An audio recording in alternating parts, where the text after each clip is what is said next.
Hello, everybody. Welcome. Good morning, Whovians. I was hyped up on sugar. I made cupcakes earlier, so I've had like extra icing and extra cupcake sugary goodness, all so I can stay up nice and late for you, my fellow Whovians. Please say hello in the comments so I know you're there. And welcome. I'm so happy you're here to watch the premiere of Doctor Who season 2. Dum, dum,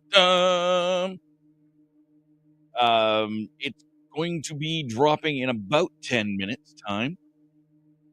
This will be a much less boring 10 minutes if some of you say something. If you are watching on the Traveling TARDIS' X feed, consider popping over to the YouTube channel.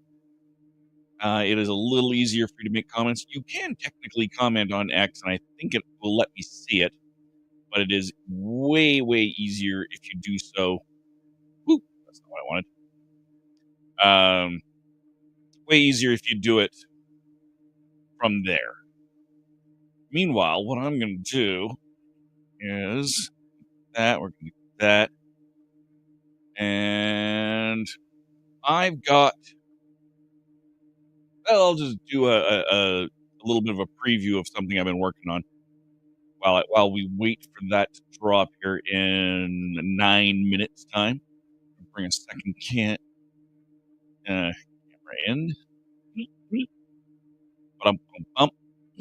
So I have opened a few Kraken dice recently, and I've also got some deck sleeves by them in my same red that I have here, so that'll be a little bit awkward.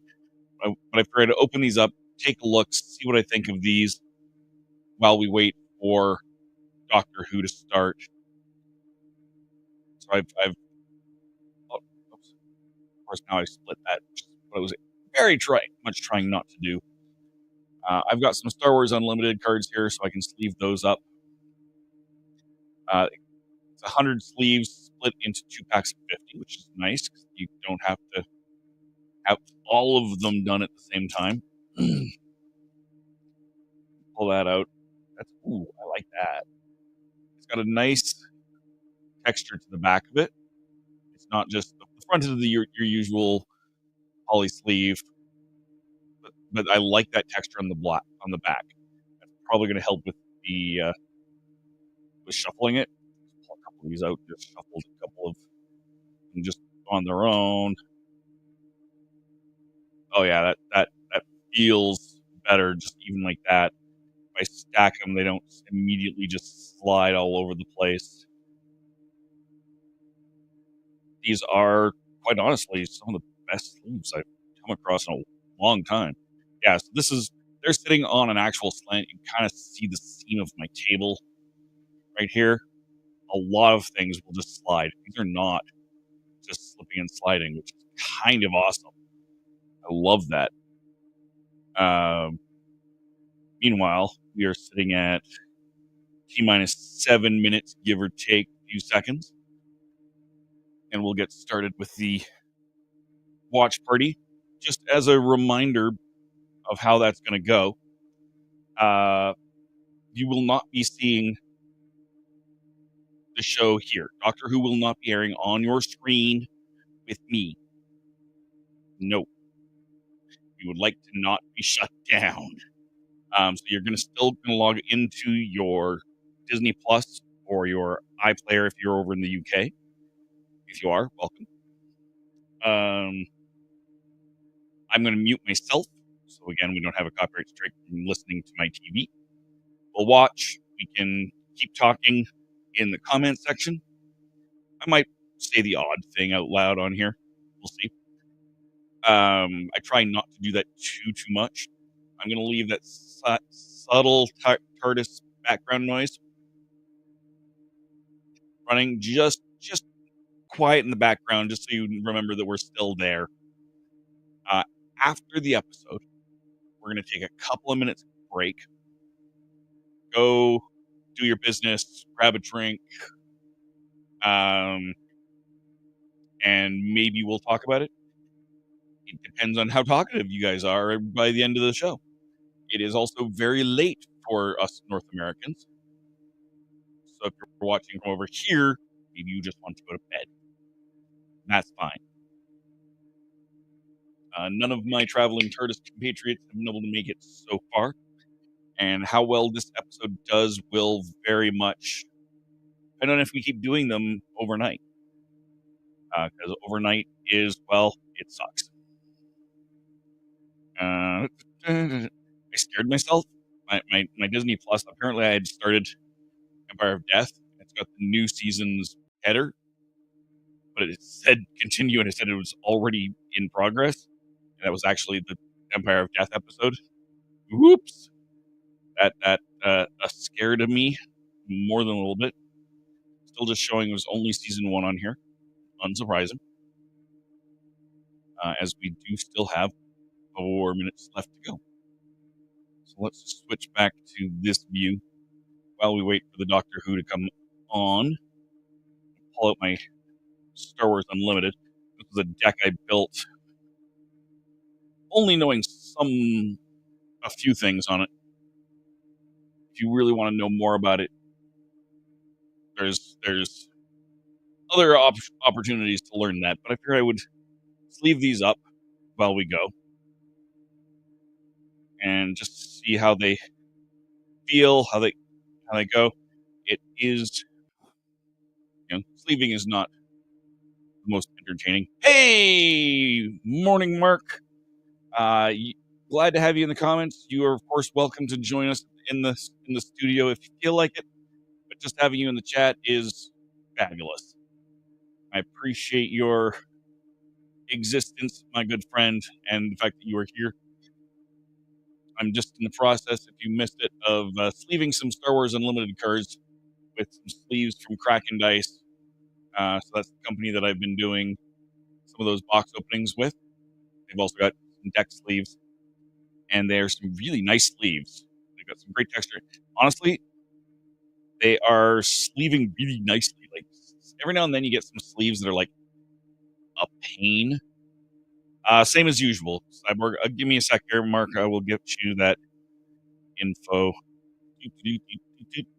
It's just the standard every Tuesday studio details, but we'll pop it in here. Looks like Christian already has popped it into the group chat, but I will pop it in as well. And there you go. Hey, Irene, welcome. Welcome. Glad to see you here. We've got about 2 minutes to go. And we'll bring the Candyman in here. Hey, Candyman. Morning. It's too early for me. Oh, it's too late for me. When I started this shtick, I said I just baked a bunch of cupcakes, so I would gone on a bit of a sugar high, several cupcakes and a bunch of loose icing, which is not long-lasting energy. The Candyman. I just lost all your sound. Nothing. What about now? There we go. Anything? Now you're back. Now I'm back, yeah. It's a reverse, because normally I'm the one up late and you're the one early. And now exactly. I'm on this day walking lark. It's a nightmare. Right, okay. So you're looking forward to this? So they look a bit like they a bit look like, okay, from the distance I can see on the screen, they a bit look more like a Magic the Gathering. It's Star Wars Unlimited, Okay. which I did do. I did a box opening of this a little while ago. It is a collectible card game, so it's a bit like Magic. You've got your defense, you've got your attack, Yeah. but you're getting it to attack in space or on land, Okay. specifically. And there's very few cards that split in between. But it is a lot of fun. And then there's some other tactics and one-off cards as well. Do they have anything like is it a complete game or is it a collectible? You said it's collectible. So do It's a they have complete game. it's a All complete the game? starter sets are you. I think they've come out with single player starter decks with the most recent Jump to Lightspeed set, but generally the starter sets are actually 2 complete pre-built decks. Right. So anyone can just pick that box up, As a grab a starter deck. friend, and learn to play. But I was going to say, if you want to expand your card collection, do they have like what the same thing with their Magic Gathering, like the Mythic, the Common, the Epic cards, Oh yeah, and with another for the shiny cards, which everyone likes the shiny card. Shiny card. Oh, yay, shiny card. Simple shiny card, but a shiny card. All right, we're at 1:00 now, so we're just gonna see. Checking. Season 2 showing up on Disney Plus, so I'm gonna mute myself. I'm gonna just take this away, and we will get started again. We'll be back shortly after we watch the Robot Revolution.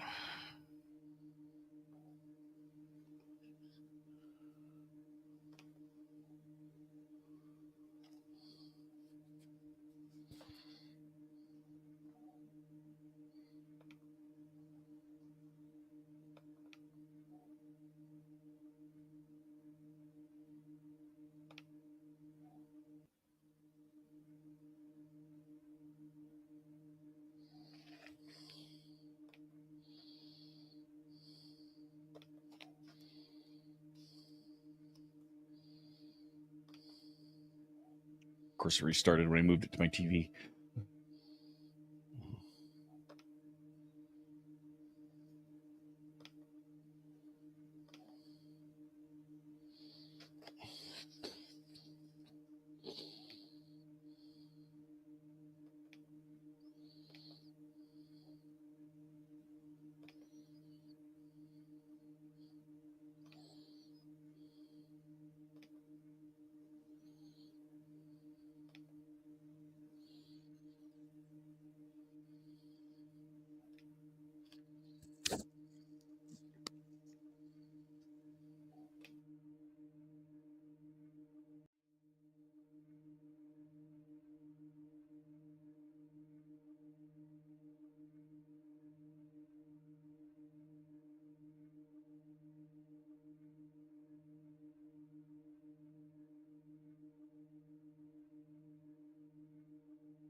Not awkward at all.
Fourth wall breaks already.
Pew pew.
I need a polished droid.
Some classic FFX vibes there.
Time machine that still doesn't have any chairs.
All right, so we'll give it a couple quick minutes for people to catch up if they need to, and be right back, and we'll talk about this maybe for a minute or two, Mark.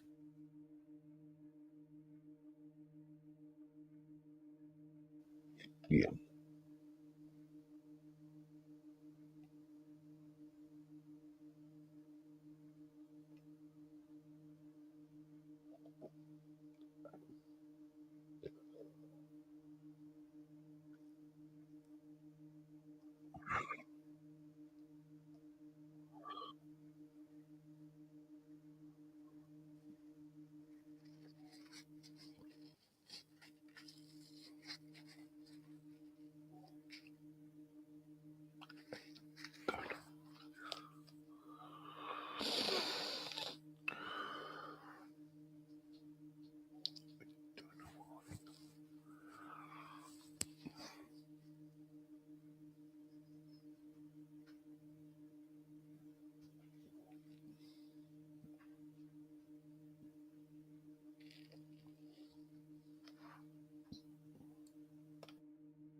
All right. Nope, that's the very wrong. Oh, the camera followed me.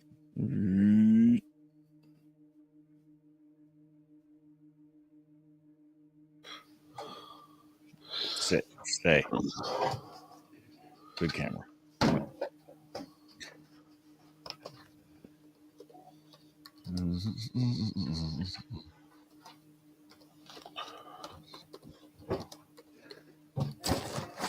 And we are almost back. Just trying to fight with my camera.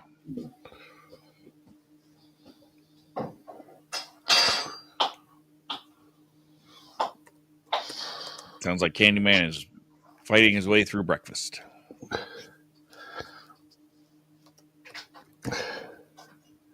So, yeah, Jim said, I made a comment that there were still no chairs. I was mostly referring to the jokes from earlier episodes about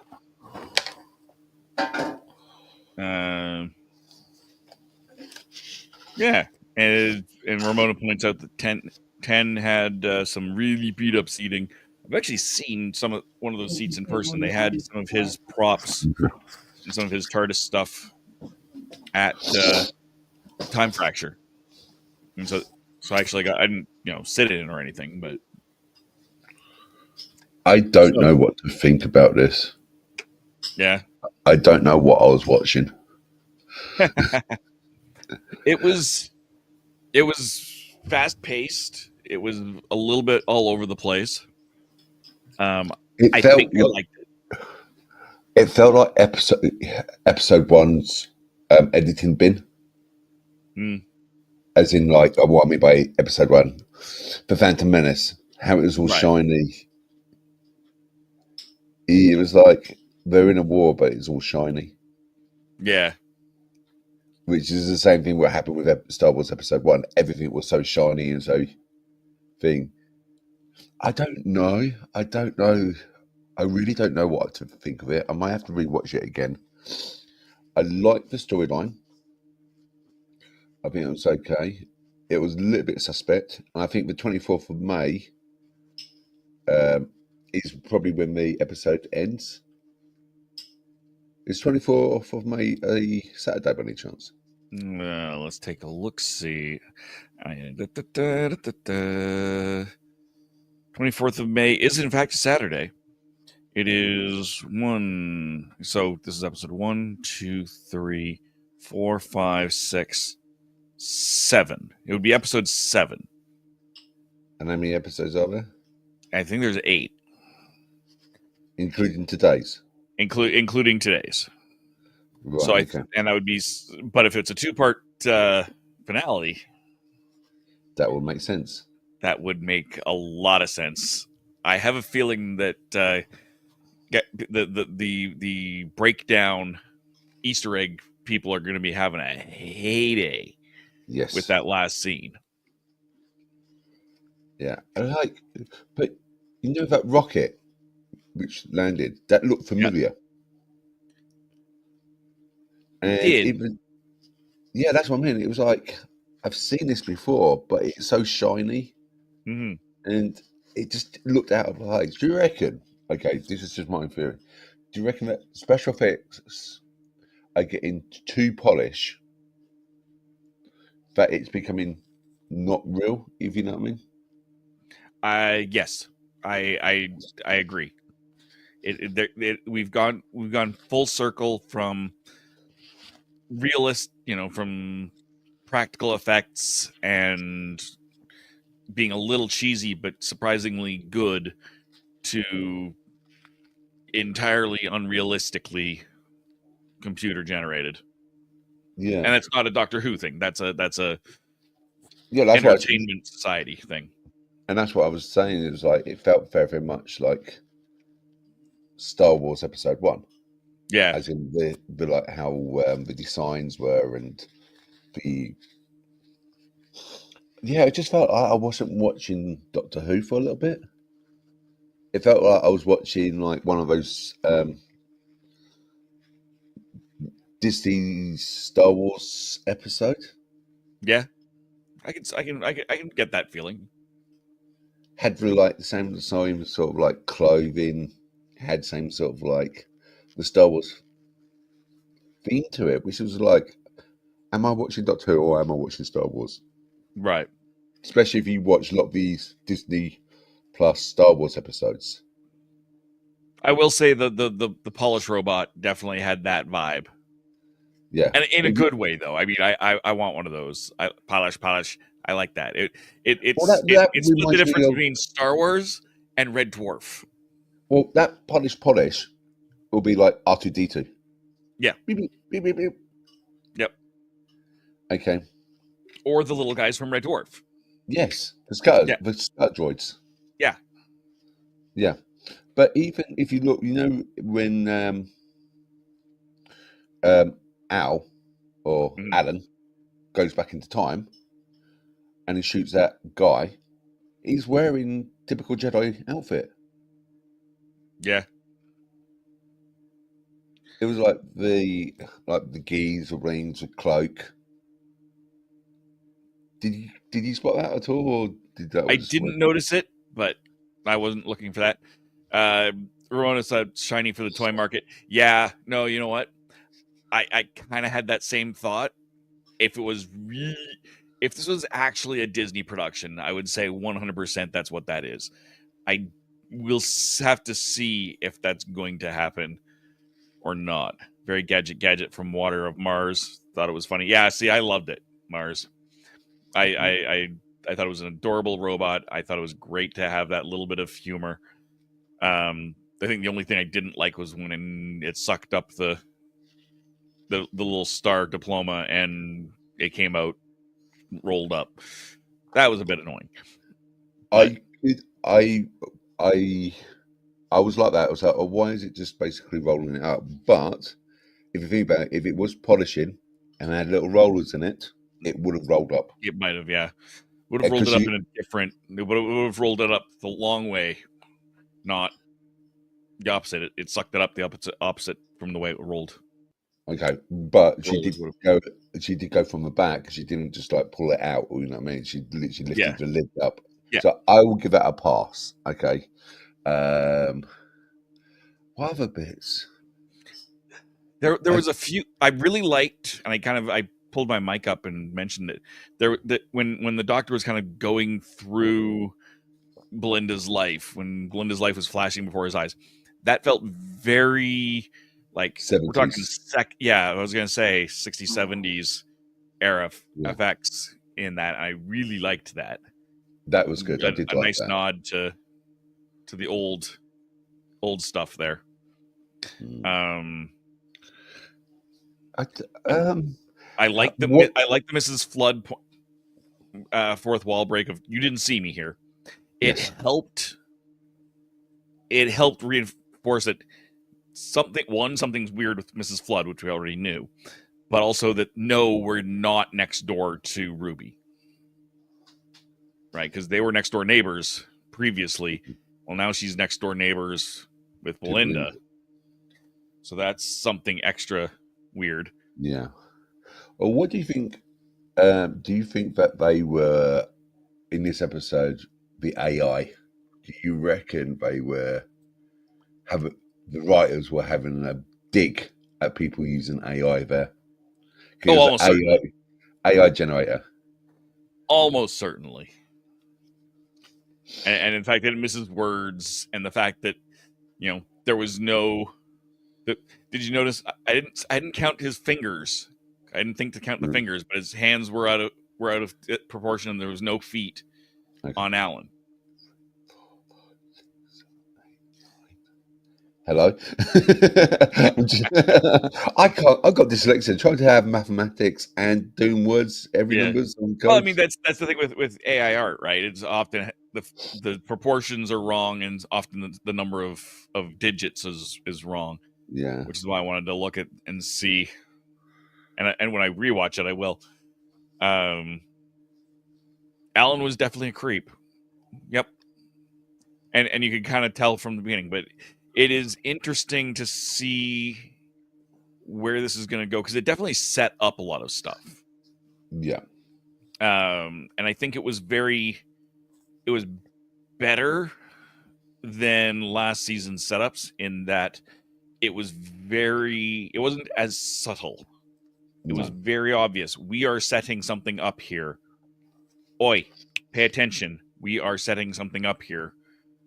Not just we're just gonna keep it really simple, and Yeah. and if people notice it, great, and if they don't, great. But I think they made sure that it was noticeable to try and avoid some of the problems. Yeah. I think the what's it called? No, we recently just did a review on the Traveling TARDIS with Smith and Jones, Yes, and now we've got Belinda as a nurse in the same sort of medical. Do you think that might be similar to what happened with David Tennant's second series? I don't know because I wasn't on that episode, and so I Yeah. actually when I went to go back and watch, I skipped it completely But and just what I jumped mean straight to is, the Shakespeare Code. yeah, but I'm talking about it more of the dynamics, not the actual storylines itself, but like, okay, she feels like a cross between a Martha Jones and probably Donna. Donna, Belinda. I like her a lot more than I like Donna. Right, okay. I've never liked Donna. I like Donna more in the 60th anniversary specials than I did any other time. But that being said, she felt a little bit like Donna in that she's a very strong-willed person, and that's not a bad thing. I loved that she called the doctor out on his BS Yeah, because he does do stuff that she's right. He's dangerous. If he was not the good guy of a TV series, if he was an actual doctor, he'd be a Mangala. He'd be he's doing struck off already. yeah. He what pick a thing, right? He'd be the crazy doctor that just does whatever he wants without any regard for anybody's Okay, consent or knowledge or desires. And that would and, he would be a bad guy. mhm, And I kind of pointed that out with way back when, even before you were part of the show, Mark, talking about the Eighth Doctor and Yi Ji So's Kim Chang Li. Chang Li just jumped in with the master full force, whatever. Yeah, no, I'm in. Let's do this thing. And that makes it, and that's scary, that kind of just blind jumping in faith. And it was pointed out, yeah, but that's kind of what all the companions do too. Yeah. Yeah, no, you're right. Because what the Doctor pulls is for Apart from best, Tegan, but not actually good. Tegan was an accident. Yes. But I perfectly can see where you're coming from. But yeah, the problem is it Time Lord Victorious again? Because the whole idea of what he's doing at the moment is that it's how do you say? I thought he's gone through his rehab. I go now. That's a thing. Going through rehab is an always thing. You're never truly sober. You're never truly healed. You Right. are always having to do the work, and it just gets easier, hopefully. So, yes and no. When Sasha 55 dies, he went back to, like, I would say, like the 10th Doctor or Time Lord Victorious sort of thing, but he still was like, that every episode in the last season, he started to cry. He cried again in this season. I don't know if the tears is a healing process or whether or not it's just trying to let it out or some sort of emotion. I think that's both the same thing. The healing and the letting it out that's part of that. I here's your moment of personal information. I've gone through this. Right. I've gone through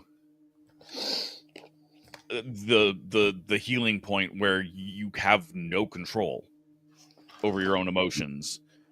I once spent a 2-hour drive bawling my eyes out for no reason. Okay. It's a legitimate thing when healing from traumas. So it's I totally get it. And this time it was a little, he's come to care for this person for 6 months. We saw it all. It was all off camera, but whatever. Yeah. So it makes more sense. But he did that in the Christmas special as well, when he was spending 6 months when he got stuck on Earth. Yeah. Or how many years it was. So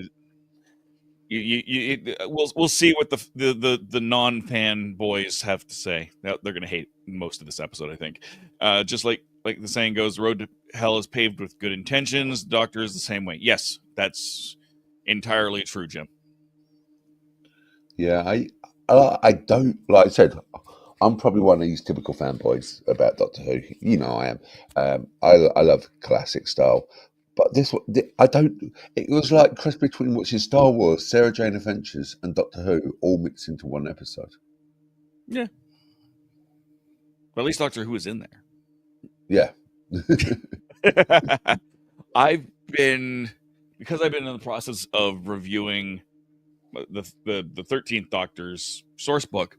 I've been going back through her episodes, realizing that a lot of them weren't as bad as we said, and as we on first reaction, they were bad in comparison to what had come before, especially since some of those later, that last season of Capaldi was so good, that they felt worse.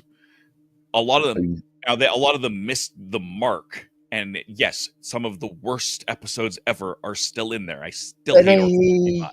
Yes, I cannot stand that at all. Ironically, that episode was not written by Chris Chibnall, wasn't even co-written by him. Okay. Which was interesting. I also noticed that, and I cannot remember her name, and I apologize, but the same writer for Demons in the Punjab co-wrote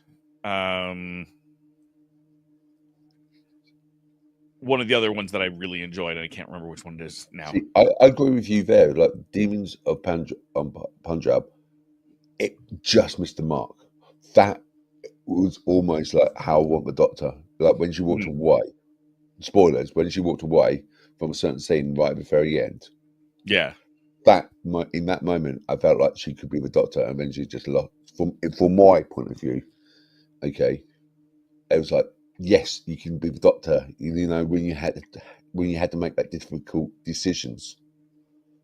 Mm-hmm. Yeah, And but yeah, and again, and that I think some of that came to a poorly plotted long-term story arc that Chris Chibnall likes to do that he kind of just missed the mark on, yeah, kind of just full stop. Most of the first season was just a little bit off, and it just felt worse than it was because of how good that the last season previous was. season was. Mars kind of liked him crying this episode. It felt like he genuinely understood what others when others were telling him, when he kills people, hurts people. He's really seeing his impact. I understand that if it was like done one time, like once or maybe a couple Yeah. of times, but he's done it every single episode Yep. since the By Generation, and Almost, yeah. yeah, I don't think he has he not cried in an episode. Oh, I'm fairly certain it's not been every episode. I could be wrong. I'd have to go back and look, but I honestly don't know off the top of my head. I don't think it was every episode though. It was the majority of them, It was majority of them. for sure. Maybe it's going to be nicknamed the Crying Doctor. He's got a lot of nicknames. I'm sure, some good, some bad. I think. Yeah, I think what I find which is missing since probably from Matt Smith and maybe Peter Capaldi eras is the Doctor's paradoxical choices he has to make. Yeah, I think in this season and last season and the season before, it's like he hasn't made a paradoxical choice. And what I mean by that, if I'm going back to classic Curse of Fenric, yeah, the Doctor was a complete asshole to Ace. Oh yes. Yeah, And you I saw know a it's early little bit of morning. that come out in at Christmas. Yeah, You saw a little bit of that, and he felt very Sylvester McCoy, very yeah. seven in But that.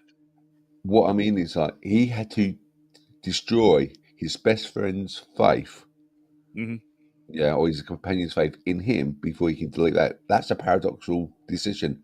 Like, it's like a lose-lose situation, and I don't see that with the Doctor anymore. I don't see him where he has a lose-lose competition thing. Yeah.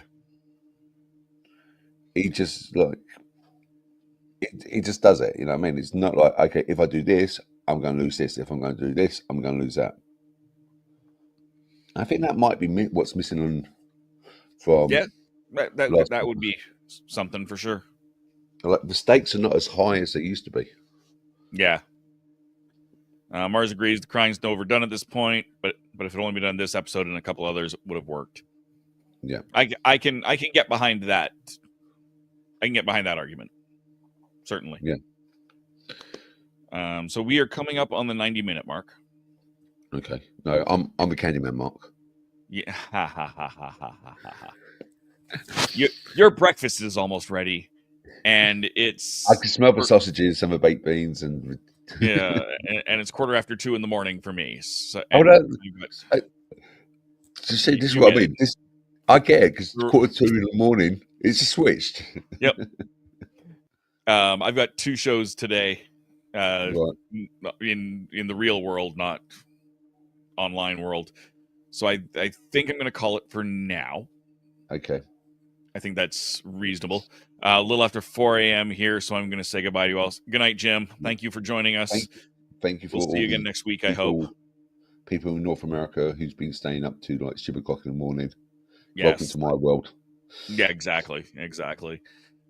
In theory, I think I've convinced Christian to run a second watch party at the equivalent of 10 minutes to 5. No, 10 minutes to 6. 7, I think. I think it's 6:50. I think it comes on. I thought it was 5:50. I will double check for you. Okay. Yeah, we'll double check the time, but I think that when it basically concurrent with the television broadcast on BBC One, we may have another watch party with a slightly different crew of people, and of course we will be doing a full review on this on Tuesday on the Robot Revolution, and It is 1850, 10 to 7. 1850. Okay, I could have sworn it was 1750 when they originally looked. Yeah, it's always So we'll been 10 to 7. All right, well, there we go. So we'll make sure Christian knows that, and if you want to watch it again, that would be a great opportunity for you to do so. Great timing for that. Just do your math on your timing from there.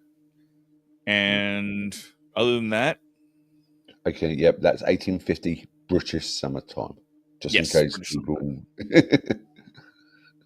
Exactly. So yes, and then work your math back from there, depending on what time zone you are, and or forward if you're in Australia. Or forward if you're in Australia. This is true, and that is hopefully, if audience numbers stay going, that's hopefully what we will continue to do. Is I'll be up late night doing these. I know there's at least 2 out of the next 3 weeks that I'm not available during the day. And one evening where it's going to be really rough. There will be no discussion on the 26th. That is already going to be an 18-hour day for me. Or what, 26th of April? Yeah, so in 2 weeks. Yep. That's the Calgary Comics and Entertainment Expo weekend. And that weekend is one of the busiest weekends, because that is one of the top, not quite top 10, but it's top 15 sized events in North America. So it's a big event. I know you've been really, really busy, okay, and it may be worth.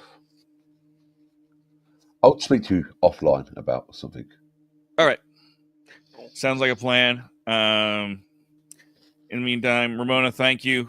Have yourselves a great night/morning. And yeah, we'll call this tonight, and we'll see some of you back maybe in another 8 hours or so, and the rest of you will hopefully see on Tuesday. Yep.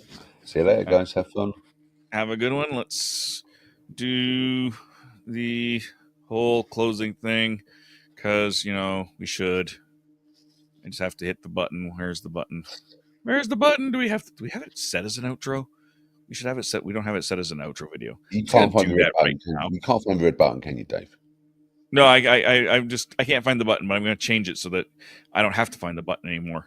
Now you just have to hit end of stream like this. No, like this.